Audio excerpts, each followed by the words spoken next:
A fault is a weakness, a defect, a fracture. Faults divide, tear, and consume. Here in the city of Chester's Chasm, we struggle to maintain that precarious balance over the precipice in the earth, in our lives, and in our hearts. This story is about 4 teenagers with faults of their own. The fault between my faith and freedom. The fault between my family and identity. The fault between my life and death. The fault between my guilt and revenge.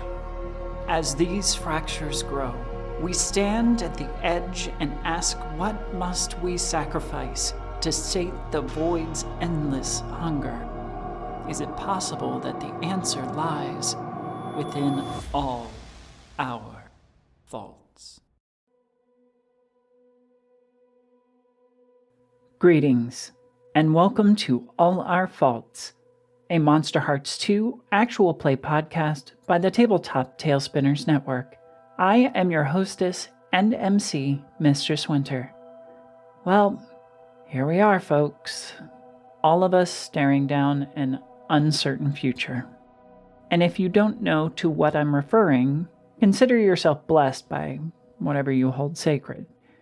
The last few weeks have been a complete freefall for me and many like me, and we're still falling with little to no control over our own futures.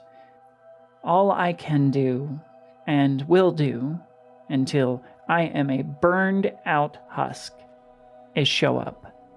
I will continue to show up for my work, show up for my communities, and show up for those I love. And I'm going to keep showing up for you.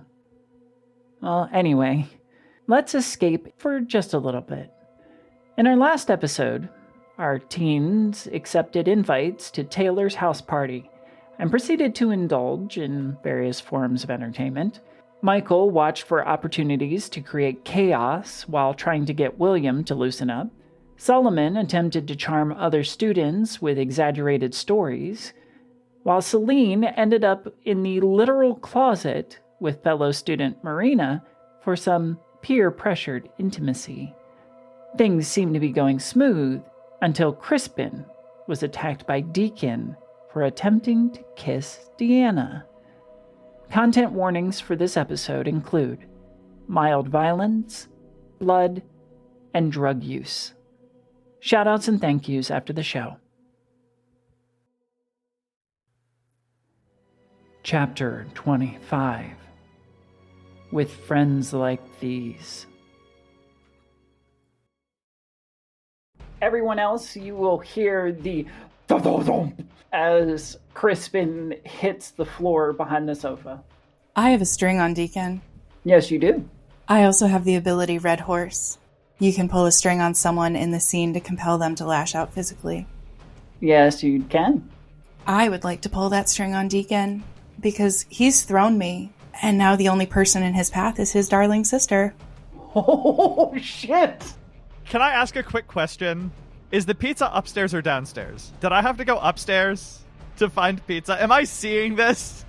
Yes, you had to go upstairs because the pizza's upstairs, yes. So, I'm in the background just, watching.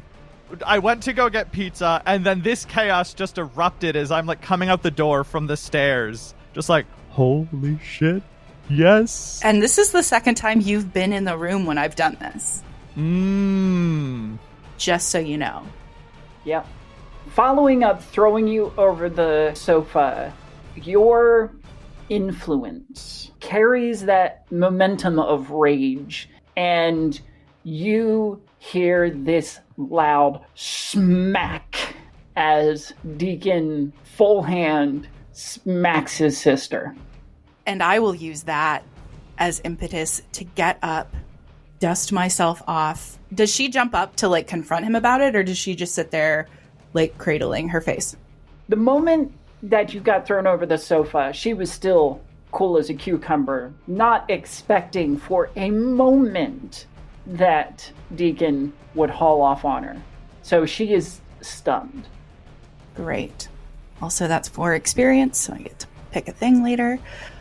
I'm going to use that as an excuse to essentially start a bar fight. Yes. And I'm gonna go for Deacon. I'm gonna leap over the couch, just yelling at him, "Don't touch her," and making it look like I'm defending her and not he's reacting to what was happening on the couch. Awesome. Give me a lash out physically. Cool. And that is also hot? No, that is volatile. Oh, okay. Well, that's better. 9. 9. Nice. So on a 9, you harm them, but choose one. Either they learn something about your true nature and gain a string on you, I decide how bad the harm turns out, or you become your darkest self. Oh, I need to look at my new darkest self. Yeah, once again, for the second time this game, I don't feel like there's a choice. I feel like that's just what happens. You've been pushed to become an avatar of loss, and none of them deserve to be spared the suffering you represent. Be they foe or friend, take from them everything that matters. You escape your darkest self when someone gives you a gift representing hope or selflessness. You lunge at Deacon, murderous rage calmly instilled into focus that begins to radiate out from you and infect everyone within this house. Michael, where once you were a bystander, you suddenly become aware that others are erupting into arguments, and now fists start flying. And it is close enough that you may get caught in the fray. That was my question is, am I caught in the bloodlust? Yes. Okay. So you can either join it and lash out physically as well, or you can run away. Yeah, I think Michael's gonna go in and go after Deacon. The fangies are a-poppin', he's already a little peckish. Down in the basement, the influence is muted. All of you feel just this sudden grumpiness, irritation. You no longer feel like playing a game. The person across from you is irritating the shit out of you for no fucking apparent reason. I'm gonna use heightened senses again if I can. Like, do I have the wherewithal to sort of be like, what? Yeah, go for it. Michael, you're going after Deacon. Are you going lash out physically? How much? So scale of 1 to 10, how much chaos is there? We're on a 5 or 6, but it is building quickly. And how aware of my own actions am I? You're aware enough. If you wanted to exert self-control, you can. Just everybody's leanings are toward violence. Yeah, I've been holding back a lot tonight already. I think that I'm not going to hold back as I otherwise might, but I will still, I'm not going to lash out into full frenzy and lose complete control of myself. But I'm going to rush up and grab Deacon by the throat and pull him close. Just grab his head to bring it to my mouth so I can begin to whisper in his ear, my sharp nails kind of digging into his face. That was uncalled for. And now I'm so hungry. So, lash out physically then? Yeah, and I think what I'm doing is digging into his face enough for my nails to begin to break a little bit of skin. And lash out physically is plus hot? Volatile, okay. Then that is a 7. 7. Okay. Same choices. You deal harm, but they either learn something about your true nature and gain a string on you. That one.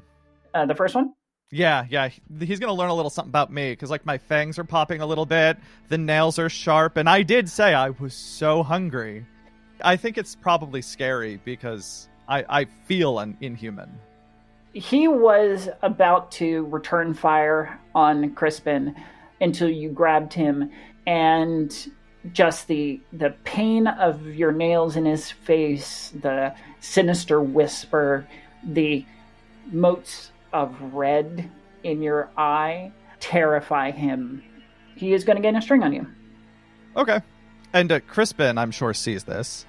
Yes. But we'll get back. Saline, I believe you had something?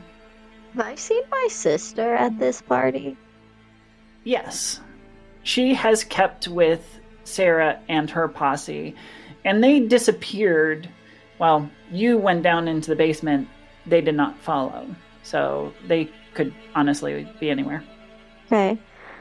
And what's the noise level like from upstairs down here in the basement? You're hearing a lot of muffled shouting and thumping that is growing louder, more intense. Which, on that note, Solomon, what did you roll? I rolled a whopping 2. I rolled a 2 and a 1, and I have a -1. So... There is kind of this red haze that has blanketed your senses, encouraging you toward anger, but you can't seem to pinpoint the source or anything. Sorry, Saline. Well, everybody here is irritating the shit out of me, as you've said, so I'm gonna go upstairs and see what's going on. I also believe I follow. We're just leaving William. Poor William, who's retching on the couch. He'll be fine. You know what? I'll carry William. From over here. Like on my back, yeah, like piggyback style, I think. I swear to God, if you hurt him, I'll kill you. Not like a sack of potatoes. It is mayhem as you open the door to the upstairs and are hit with this wave of anger and turmoil. Just surveying the scene, everybody seems to be in some state of argument or fight. You have Deacon in the living room who is being clutched by Michael, Crispin, who's reeling back for yet another punch, Deanna on the sofa, who looks furious but still hasn't collected herself enough to do anything. It is madness. Do I see my sister anywhere? No. As this wave of anger kind of washes over me, does it feel like a normal wave of anger, or is there something different about it? Give me a dark. Okay. Crispin, what are you doing now that Michael has hold of Deacon? I think I am so focused on Deacon. All I see is my friend Michael holding him so I can punch. So I am going to continue wailing on him. Okay. Give me another lash out physically, please. I embarrass myself. That's a 5. Deacon rips himself free from Michael's grasp, leaving these red claw marks across his cheek, and in that moment pulls away out of the trajectory of your fist. Saline. 7.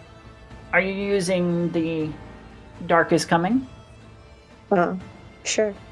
The influence is external. It is supernatural. And it is affecting everyone. Can I tell where it's coming from? It seems heavily centered around the 4 in the living room. Crispin, Michael, Deacon, and Deanna.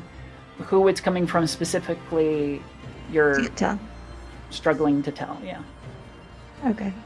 And then I guess my question for someone following or hunting me, I would like to know what Crispin's role in the current fight that I'm watching him have is. The fight did not start with Crispin, but he has instigated it. All right. Anything from you, Solomon? I'm going to look for a safe spot to put William down. Because I'm carrying him. I didn't want to leave him down there because then we wouldn't know if he got attacked or anything. But at least now we can see him. So, but I also don't want to be carrying him during a brawl. because that will just impede my ability to brawl back. So I'm just going to set him down somewhere that I believe is relatively safe enough that he won't get any problems, at least. Okay. The safest place is honestly out front, because the house is in a bit of chaos right now. Yeah, that's where I'll put him. Leave him up against the side of the door. Not where it swings open, on the other side. Michael. Yes. What's your next move? So the chaos is around. Is there... Oh, God, I'm so hungry. Is there anyone I could drag off upstairs to feed on? Yeah. There's a fellow student or two that have nearly been beaten down who are nursing wounds or other. Then I would like to try hypnotizing one of them to go upstairs with me. All right. Give me your... Is it hot? Oh, that failed. Whoa, that's a 7. Because that's 5 plus 2, 7. Yes. Okay. In the state that you're in, it's hard to get that hypnotic lock. Yeah, I can't focus well. But at the same time, the individual in question, Gavin, is both drunk and punch drunk, literally. You manage to get that lock, hypnotize him, and coax him upstairs where you can feed privately. Yes, and on a 7 to 9, there are 2 options I get of 3, which is that they realize exactly what I've done. So, I choose 1. They realize exactly what I've done. They fuck up my commands, or their sanity is unhinged. And I think that this one is going to realize what I'm doing, which I just walk up and I'm like, you, come. He's compelled to follow you, all the while growing more and more anxious. And then when you go to bite, there is a bit of a struggle. And yeah, we get upstairs, no one is watching, and I lean in and I bite and I drink. But luckily, I have the feeding, so I can choose 2 of 3 options. I either heal 1 harm, take 1 forward, or they definitely don't die. This one definitely doesn't die. And I will take a forward, because I don't have any harm currently. And then I will lick the wound when I am done drinking. If they're tipsy, I'm probably actually now a little tipsy. We'll give you the condition tipsy. Yeah. I needed that. And then I'm gonna, try to, straighten myself up and perambulate down the stairs. Big words. All right. Crispin. Deacon watches Michael disappear otherwise. Just confusion mixing with that anger. And he's stepping back. The fight draining out of him, replaced with the fear. Because he didn't want to do this in the first place. I made him. Mm-hmm. I am going to press my advantage here. I am not going to I'm not going to haul back to hit him again. But I am going to step forward I want to compel him to run away from me. Do you have any more strings? I don't, but with my experience that I've gained, I now have an ability to gain a string on anyone who runs away from me. Oh. So I want to make him run away from me so I can get that string back. Because I'm starting to feel like having strings on Deacon is going to serve me very well. Sure. Give me a shut someone down, which is cold. 7. It's still a partial success, in which you come across poorly, and you get a condition, to add to your huge list of conditions already. I actually did want to ask, can I say that having now started a bar fight, I can resolve the condition I am sensitive? Yes, absolutely. Great. I love that for me. And we'll replace it with... we're going to replace it with intimidating. Intimidating. See, I want to keep that one. Yeah, but that can also be negative in some social situations. And you get to pick one. If he doesn't have a string on you, which he does not, I don't believe, then you can gain a string on him. I'm going to take that string. All right.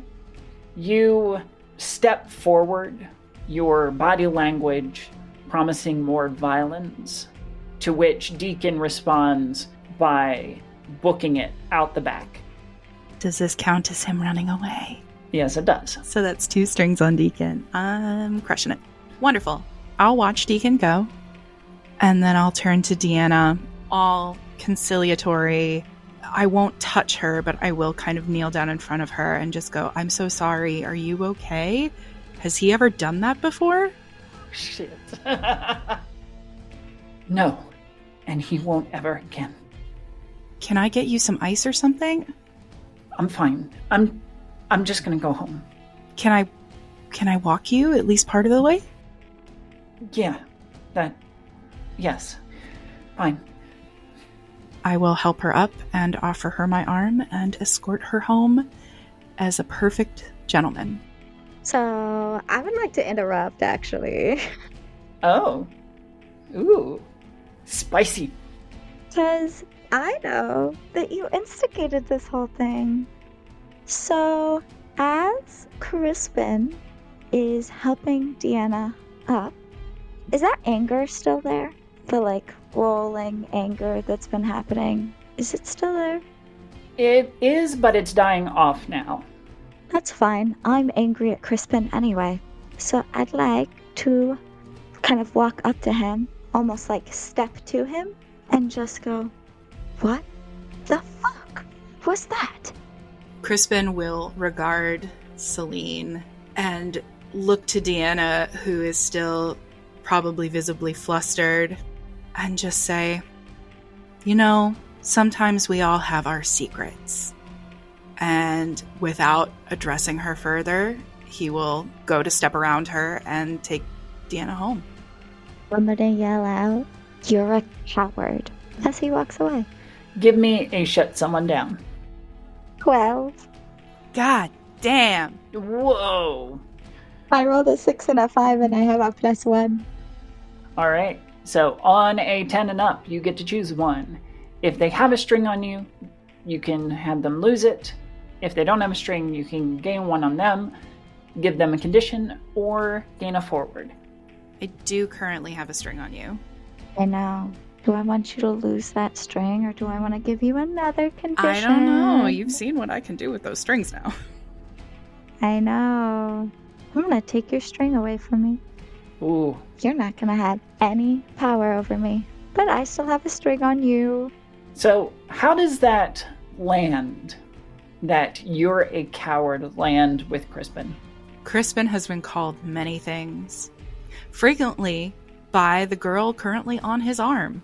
And so hearing it come from someone he has deep feelings for, even in his confused, betrayed state, is not a new experience, though it is still an unpleasant one.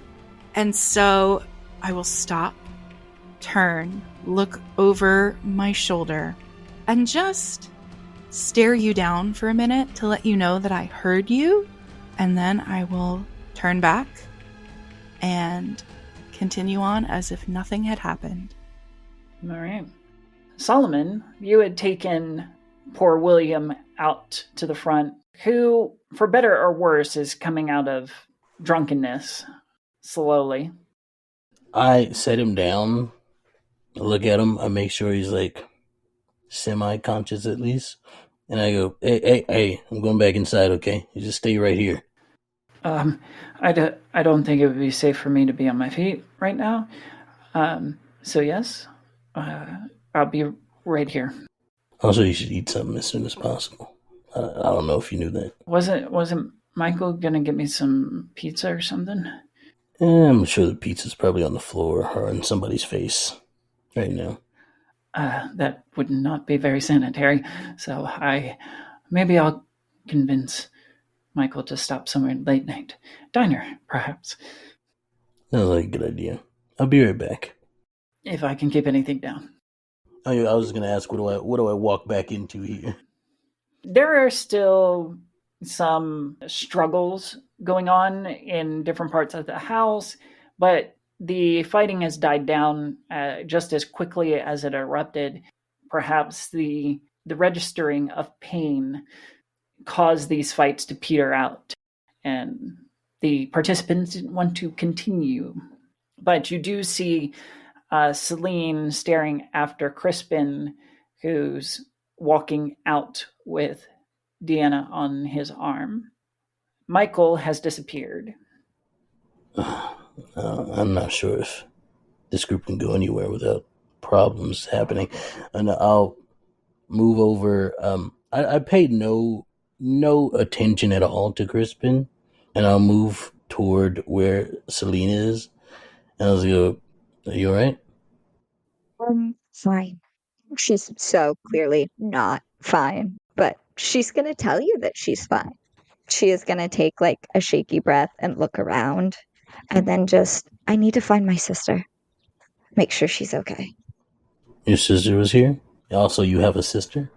Yes, I have a sister, and yes, she was here earlier, and her shitbag of a friend is definitely not going to help her, so I need to go make sure she's okay. You're welcome to come with me as I look for her if you'd like. And Saline will not wait for a response and just go to search for Ella. I don't think I follow immediately. I do wait for Michael, though. Yeah, and it might be about then that Michael kind of carefully walks down the stairs with just like a trail of something red on the side of his mouth. And he wipes it off with the back of his hand. What's going on? Fight? Not a fight anymore. I know. The guy that you're always with is outside. Is he okay? Yeah, he's still very drunk, but outside. Okay. And Saline said something about her sister. I'm not sure what. Oh no. As Solomon now puts 2 and 2 together. Oh, probably also from that place. Oh, her sister. No, just Saline, I think. Anyways, let's go and find them. Where's William? Out front. Okay, I'm gonna check quick. And then Michael's gonna like look out the front door. William? Yep. I'm right here. You okay? I think I'm going to stick to water from now on. Yes, we'll work on that. We'll get you food in a minute. There was a fight. Be right back. We're gonna get Saline. I'll be right here. Yup, and shuts the door. All right, let's go find Saline.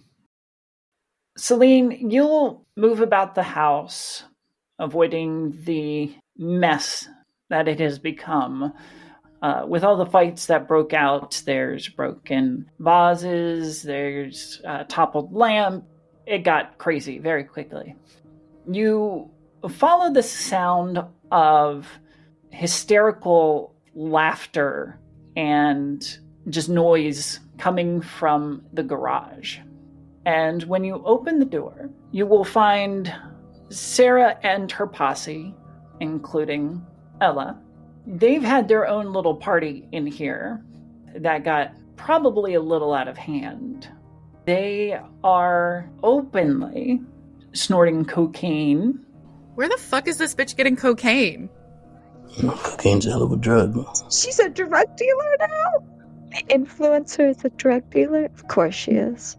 But they are almost in hysterics as they're laughing at whatever really stupid joke was just told or simply out of nowhere. They seem to be having a great time. It just may be a little over the top. And Ella has clearly participated in this? Oh, yes. Oh, we are stalking straight over to her and grabbing her by the arm. Ella spins around. Hi, Saline. Funny seeing you here. You are not this stupid. Definitely not the stupid one here. You've been inside all night. You should be out here with us. This has been great. I'm going to glance over at her friends. What are they just like still lost kind of in their own world? A little bit, but you have garnered a little bit of attention from them, especially Sarah, who wipes her nose and just smiles brightly at you. So you should really join us. It's been fucking hysterical. I'm not going to take cocaine with you and your stupid friends, and you are done doing it as well. And I'm going to start pulling her towards the exit. Ella's gonna pull away. No, This is not something you get a choice about. you don't make any choices for me. Hell, you lost that ability when you left. Willa, I'm going to take you home. I can get home just fine. Oh, with your coked out friends, I'm sure that'll go really well for you. You know, there is such a thing called Uber. I'm aware. Thank you. And again, you and your friends are all coked out of your minds. So what? So it's not safe. I think it's safer in numbers. I'm just going to try and reach for her again to try and steer her. Don't touch me, you fucking weirdo. That one definitely stings, but I will just look at her and go, Ella, all I want is to take you home. Well, you don't live there anymore Do you want to know why that is? because you left. That's why. Question for the MC real quick, just making sure my memory serves me right. My mother kicked me out, correct? And she gave you an ultimatum. Yeah, she told me either this or, like, get out of my house, right? I can't remember what the ultimatum was. Yeah, it was you're gonna stay here and lose your connection to the Fae so that you can become a regular person, or you can leave her house. Which is already happening. Ha ha ha, super funny. Oh, the irony. Yeah. I'll just stare at Ella and go, our mother told me to get out. She wouldn't do that. There's a lot of things you don't know and you don't understand, Ella. Trust me when I say she would. Well, regardless, my friends here are willing to protect me, willing to stick around and be there for me. So I think I'm going to stay with them. Fine. Fine. Stay with your friends. Getting coked out of your fucking mind. But you will get hurt. Mark my words, Ella. These people are not your friends. They're using you. Give us shut someone down. That would be a 9. I can never successfully shut my sister down. Yeah, no. You still come across poorly in the face of Ella and her new BFFs. I'll think of a condition, but you get to pick one. Either you gain a string on Ella, you give her a condition, or take a forward. I think I want to give her a condition. Okay, what's the condition? I'm going to give her the condition lackey. She's a lackey. Lackey. Ooh, interesting. I'm such a good big sister. Your condition is going to be out to save your own ass. Correct. She's not exactly wrong with that one. She watches you leave and before turning back to her friends. Cool. Is the party still, like, popping off? Or have most people kind of started to dissipate? People are now stumbling out of the house, bloody noses and shiners. What job does my stepfather have again? He's a social worker. Okay, cool. I am going to walk out of the house and I'm going to call my stepfather, which this would be the first time I've talked to him or my mom. And that was the first time I talked to my sister in, like, what, 3 weeks? Michael and Solomon, you will find Saline just as she exits the garage. Are you okay? No. Let's go. Can Either of you drive? No. If you have a car, I can drive it. Yeah. And he'll pull out his keys. Let's go get William and go stop at a diner or something. I need to make a phone call first. I'll meet y'all at the car. Sure, it's out on the street. You know which one. Yep. I did steal it before. I know. I just wanted to say, when I call my stepfather, I would just tell him, come collect your daughter, give him the address, tell him what she's doing, and then essentially be like, I gotta go. Or say she won't listen to me, be like, I gotta go and hang up. Or if I get his voicemail, I'll say all of those things. Okay. Crispin, you are walking Deanna home, who has been silent the whole time. I will not force her to make conversation. In fact, it's better for me if she doesn't. I'm not doing this for her. I'm doing this so that Deacon sees me walking home the sister he belted across the face and let him wonder if anything happened. So I will walk her fully up to her front door. Hopefully they have like a Ring doorbell or something. I will hold the door open for her. I will look inside to see if Deacon is around anywhere and wish her a good night. She pauses briefly before you turn to leave, reconsiders, and simply says, good night, and thanks. Anytime. Stay safe. I will let the door shut behind me, shove my hands in my pockets, and whistle along on my merry way. I will take out my phone and dial Dr. Miller. Presumably, I get her voicemail, and I will leave a message. Dr. Miller, things have changed. I think it's time we had a talk. Call me at your earliest convenience. Otherwise, you know where to find me. And I will head home. Love it. So, Michael, Solomon, Saline, and William all walk into a diner. Is there a punchline? I was just going to say this is the start of a terrible joke. A vampire, a werewolf, a half-fae, and a human. Solomon, as we sort of sit down, I know they're probably not gonna have sushi, but I always ask if they have sushi. You ask the question, Solomon, and then look up at the young server. A sense of recognition hits you like a sack of potatoes. You're looking up at Elmira. The two of you have not known, I guess the three of you have not known Solomon for very long. But I feel that just about every time you've seen him, besides at the party, he's always rather stoic. Even when he's being charming and stuff, he doesn't really talk about himself much besides, fake or real stories that he might have actually did or not.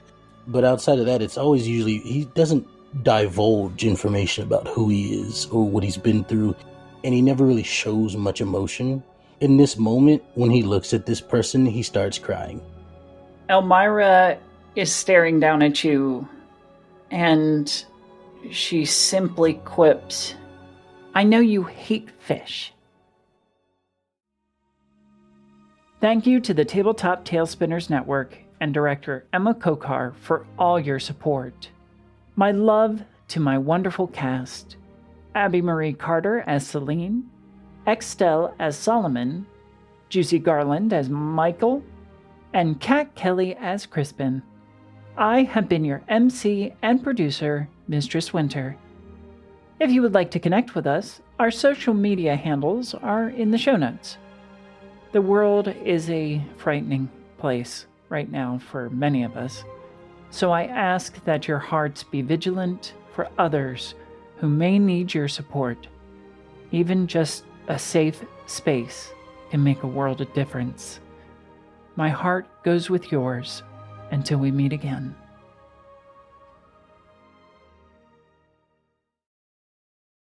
And the vampire says to the server, do you have any blood sausage? But We need a rim shot I'll suck the button. blood out of your sausage. Oh God, that was so bad. That hurt. I know, it was terrible. It really was. Thank you. I needed more You're pain. welcome. I know I say traumatize me, mommy, but I didn't mean in real life. This has been a tale from the Tabletop Talespinners Network.